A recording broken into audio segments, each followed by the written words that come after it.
Well, welcome back. It is time now for our Politics Roundtable, and today we have Republican strategist Jen Ryan. She is the founder and CEO of Final Draft Communications and previously served as Vice Chancellor of Communications for the University System of Georgia and Deputy Chief of Staff of Communications for Governor Nathan Deal.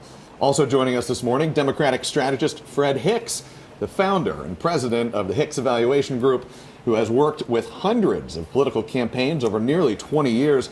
He is also an adjunct professor at the University of Mount St. Vincent. Perhaps most importantly, you are both veterans of the Georgia vote. It's so good to have you back at the start of this new year and the end of what has been a really busy news month. We've got a lot to unpack, to say the least, right? There's a lot happening. Let's start here. Let's start at home. We're a couple weeks into the state legislative session now, and this is when the big topic lines start to emerge. Jen, what are going to be the big stories under the Gold Dome this year? Well, we had budget week, and I thought that the governor's budget priorities were really strong. And then, the next week he comes out with tort reform. And that press conference was one of the most impressive displays of support that I have ever seen. The diversity of the folks in the background, from grocery store owners to bus drivers and operators to hospital CEOs. This is a legacy issue. It is one that he has worked on for years now, and this is going to dominate the legislative session. It's also a Republican priority, of course. It's spearheaded by Republican Governor Brian Kemp. Republicans control the state legislature, but there are lots of Democrats there too. Fred, what is the Democrats' position on this issue?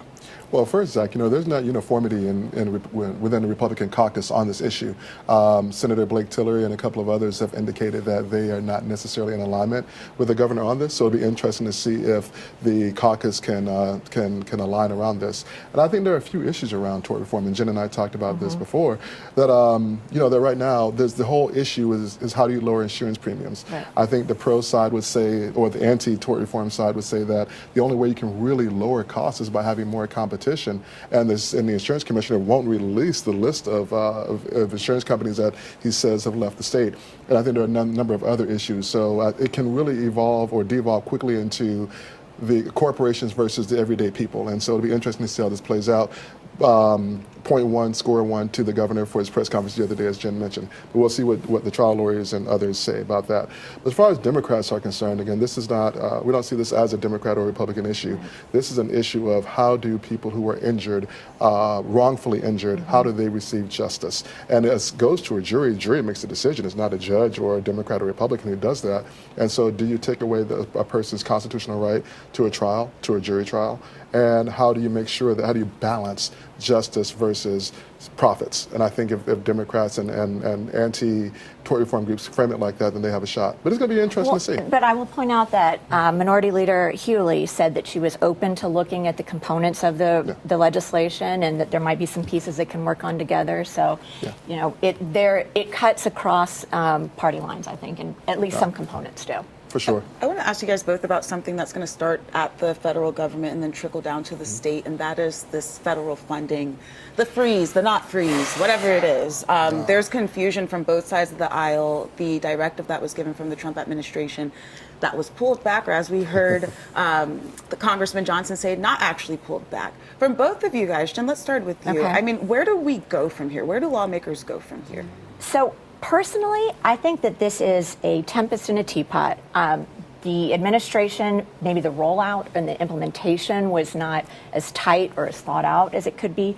But I think that the administration and the voters that put Donald Trump in office are expecting a review of how your tax dollars are spent. But do you think that there's worry that those who voted for Trump could get caught in kind of, I don't want to say the crossfire, but some of those programs that they depend on?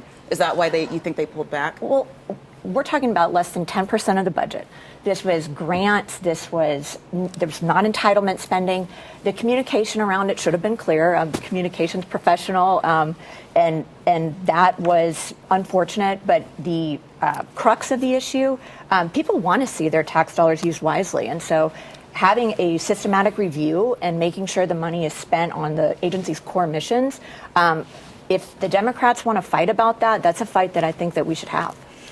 Well, see, again, like we just talked about with tort reform, this is not a Democratic or Republican issue. You had a number of Republican governors and Republican senators pleading with the White House this week for clarity around this. And as a matter of fact, you had the Army put a freeze on paying all of their bills because they were not sure about what to do. And I don't think anyone would say the military-industrial complex is Democratic leaning.